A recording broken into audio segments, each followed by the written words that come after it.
नमस्कार. सात जन्माची सतीश आणि प्रीती भाग 15 मध्ये तुम्हा सर्वांचं स्वागत आहे. प्रीती त्या मुलींना म्हणाली, "अगं बरं राहू दे, आपण काहीही करायचं नाही. पण तुम्ही किमान प्राचार्यांना तर हे सगळं सांगा. इतका मोठा प्रकार चालू आहे, कोणीतरी थांबवलं पाहिजे ना. प्राचार्यांना सांगितलं तर ते काहीतरी कारवाई करतील." हे ऐकताच दोन्ही मुलींच्या चेहऱ्यावरची भीती अधिकच गडद झाली. पहिली मुलगी थोडीशी थरथरत्या आवाजात म्हणाली, "आम्ही प्रयत्न केला होता एकदा, पण ज्याने सांगितलं त्याचं खूप वाईट झालं. प्राचार्यांनी बोलावलं खरं त्याला, पण दुसऱ्याच दिवशी सगळ्या कॉलेजमध्ये त्याची खिल्ली उडवली गेली. त्या पॉलिटिशियनच्या मुलाने आणि त्याच्या मित्रांनी त्याला असं डोक्यावर घेतलं की बिचारा आता क्लासमध्येही नीट बसत नाही. पूर्णपणे दडपून गेला आहे." दुसरी मुलगी म्हणाली, "हो, आणि म्हणूनच कोणीही प्राचार्यांकडे जायची हिंमत करत नाही. उलट आपल्यावरच उलट परिणाम होतो. त्यांचा इतका दबदबा आहे की सर सुद्धा त्यांना फारसं विरोध करत नाहीत. उलट कोणी तक्रार केली तर ती त्यांच्या कानावर पोहोचतेच आणि मग त्या विद्यार्थ्याची परिस्थिती वाईट होते." प्रीती थोडा वेळ स्तब्ध झाली. तिच्या मनात विचारांची गर्दी सुरू झाली. हे ऐकताच प्रीती गंभीर आवाजात म्हणाली, "अगं पण प्राचार्य काही करत नसतील आणि आपण पण गप्प बसलो तर हे कधीच थांबणार नाही. उलट अजूनच वाढत जाणार. भीती वाटते हे खरं आहे. पण आपण काहीच धाडस केलं नाही तर हे सगळं असंच चालू राहणार." ती थोडं पुढे झुकली आणि मुलींना समजावत म्हणाली, "पहा, आज तुमच्या बॅचला त्रास देतायत, उद्या कदाचित आपल्या क्लासला करतील. असं एक-एक करत गेलं तर पूर्ण कॉलेजच बेचैन होईल. मग अभ्यास, भविष्य, आपल्या मेहनतीचं काय? आपणच काही पाऊल टाकलं नाही तर बदल कसा होणार?" दोन्ही मुली चिंताग्रस्त नजरेने प्रीतीकडे पाहू लागल्या. प्रीतीच्या डोळ्यातला निर्धार पाहून त्या थोड्या थबकल्या. ती अजून ठामपणे म्हणाली, "आपण गप्प बसलो तर त्यांचं धाडस वाढतं. पण आपण एकत्र आलो, एकमेकांना साथ दिली तर त्यांनाही कळेल की विद्यार्थ्यांची ताकद काय असते. मगच हा प्रकार थांबेल." मुलींनी नकळत मान खाली घातली. त्यांच्या मनात अजूनही भीती होती. पण प्रीतीच्या बोलण्यातला आत्मविश्वास मात्र त्यांना नक्कीच भिडत होता. प्रीती अजून त्या दोन्ही मुलींना धीर देत होती. तिच्या डोळ्यातला आत्मविश्वास पाहून त्या थोड्याशा शांत झाल्या होत्या. तेवढ्यात प्रीतीला नीताचा फोन आला. प्रीतीने घाईघाईने कॉल उचलला. "हॅलो, काय गं प्रीती, कुठे आहेस तू? क्लासमध्ये सगळे बसलेत पण तू अजून आलीच नाहीस. कुठे थांबली आहेस का?" नीताचा आवाज काळजीने भरलेला होता. प्रीती क्षणभर थांबली. खरं काय चाललंय ते लगेच नीताला सांगावं की नाही असा विचार तिच्या मनात आला. पण त्या दोन्ही मुली तिच्याकडे आशेच्या नजरेने बघत होत्या. म्हणून तिने लगेच ठरवलं की आता काही उघड करायचं नाही. "नाही रे नीता, मला थोडं कसं तरी होतंय म्हणून क्लासमध्ये न जाता मी थोडा वेळ बागेत बसले. थोड्या वेळात येते." प्रीतीने हसण्याचा आवानात उत्तर दिलं. नीता म्हणाली, "अगं बरी आहेस ना तू? गरज असेल तर मी येऊ का बागेत?" "नाही रे, काही नाही. आता बरी आहे. येते मी थोड्याच वेळात." असं म्हणत प्रीतीने कॉल कट केला. फोन ठेवताच ती थोडी गंभीर झाली. त्या दोन्ही मुलींनी तिच्याकडे पाहिलं. त्यांना जाणवलं प्रीतीने मुद्दाम खरं काही सांगितलं नाही. कारण ती अजून विचार करत होती, हे सगळं नेमकं कसं आणि कोणाला सांगायचं. रात्री उशिरा दोघीही नीता आणि प्रीती त्यांच्या रूममध्ये बसल्या होत्या. प्रीती सतत विचारात गडलेली होती. नीताने तिच्याकडे पाहिलं आणि हळू आवाजात विचारलं, "काय गं, एवढी शांत का आहेस? आज दिवसभर तू थोडी विचित्रच दिसत आहेस." कपाळावर हात ठेवत प्रीती म्हणाली, "नीता, आज जे ऐकलं ना त्या दोन मुलींकडून, मन काही शांत बसू देत नाहीये. आपल्या कॉलेजमध्ये रँकिंग सुरू आहे." नीता थोडी गंभीर झाली. "हो, पण आपण काय करणार प्रीती? सरळ विरोध केला तर आपल्यालाच त्रास देतील." प्रीतीने निर्धाराने उत्तर दिलं, "ते खरं आहे, पण म्हणून आपण गप्प बसलो तर त्यांचं बळ अजून वाढेल. आपल्याला असं काहीतरी करायला हवं की संपूर्ण कॉलेज त्यांच्या विरुद्ध उभं राहील." तेव्हा थोडा विचार करून नीता ठाम आवाजात म्हणाली, "प्रीती, मला एक वाटतंय, आपण एकटे काही करू शकत नाही. पण ज्यांना याचा त्रास झालाय ना, त्या विद्यार्थ्यांना बोलावून त्यांना आधार द्यायला हवा. त्यांचं मनोधैर्य वाढवलं तरच ते आपल्याबरोबर उभे राहतील." प्रीती शांतपणे तिचं ऐकत असते आणि नीता पुढे म्हणते, "आपण त्यांचा एक छोटासा ग्रुप बनवूया. जेव्हा पुन्हा यांना रँकिंग करणारे लोक बोलावतील, तेव्हा आपण हळूच मोबाईलमध्ये त्याचा व्हिडिओ रेकॉर्ड करू. पहिल्यांदा हा व्हिडिओ आपण प्राचार्यांना दाखवूया. बघूया ते काय करतात. जर त्यांनी काहीच केलं नाही तर मग सरळ हा पुरावा पोलिसांकडे द्यायचा. नीता शेवटी आणखी एक मुद्दा जोडते, आणि हे सगळं करण्याआधी आपण त्या मुलांना म्हणजे रॅगिंग करणाऱ्यांना स्पष्ट सांगायचं की आम्ही पुरावे जमवले आहेत. आता थांबले नाहीत तर पुढचा रस्ता फक्त पोलीस स्टेशन आहे.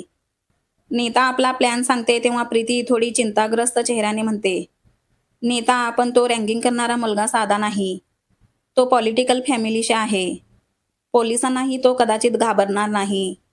मग आपण काय करू? नीता क्षणभर शांत राहते आणि मग ठाम आवाजात म्हणते, हो, बरोबर आहे तुझं.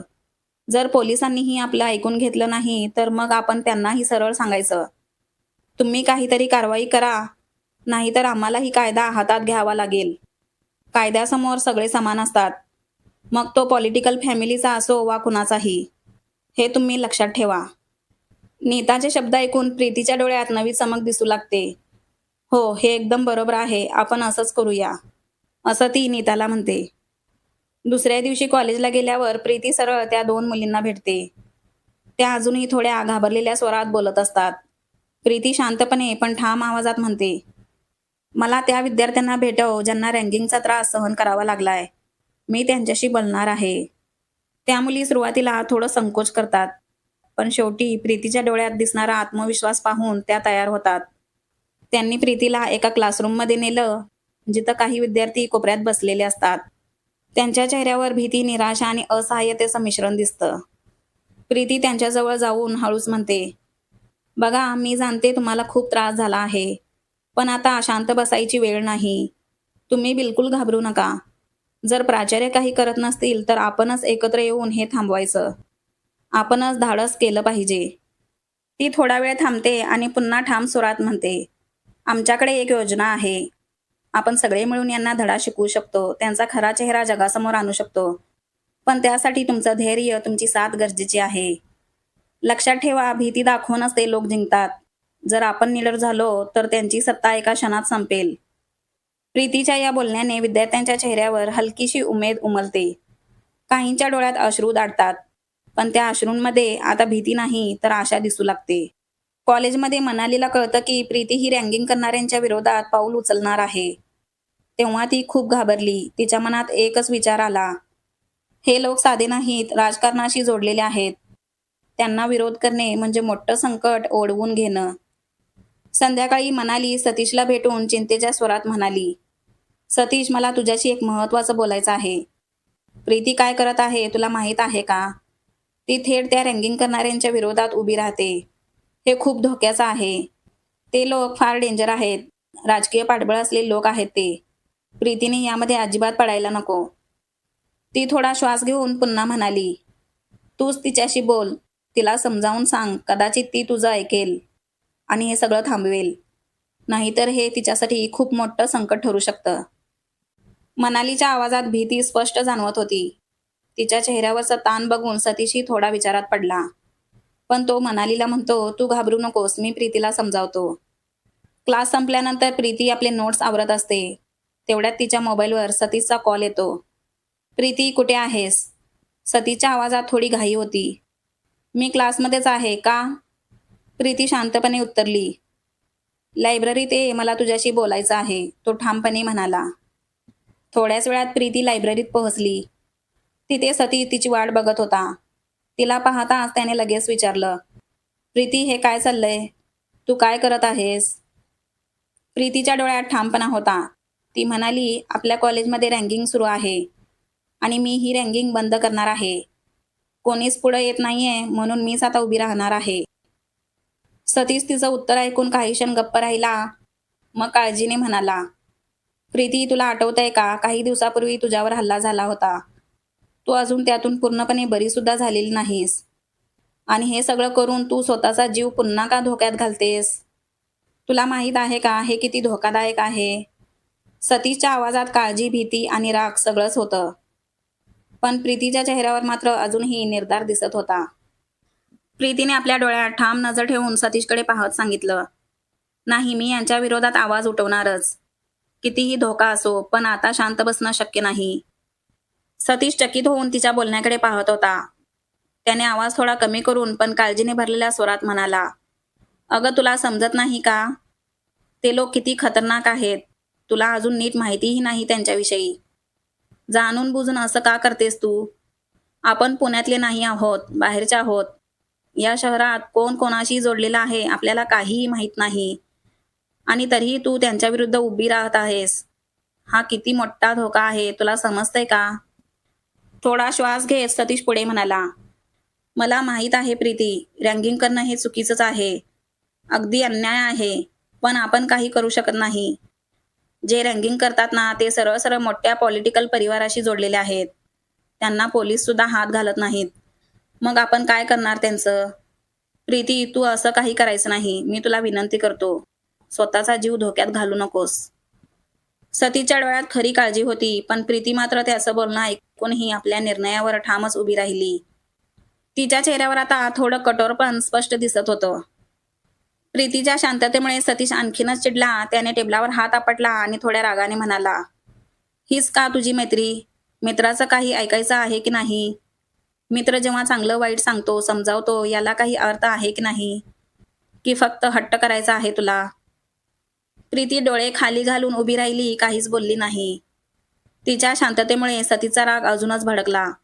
त्याने खुर्ची मागे सारून उठतच म्हणाला, ठीक आहे, तुला जे करायचंय ते कर. मला काही फरक पडत नाही. पण लक्षात ठेव, हा खेळ नाही. इतकं बोलून तो चिडलेल्या पावलाने तिथून निघून गेला. प्रीती मागून ओरडत असते, सतीश, सतीश थांब ना. पण सतीश मागे वळूनही पाहिला नाही. त्याचा राग, त्याची नाराजी प्रत्येक पावलावर जाणवत होती.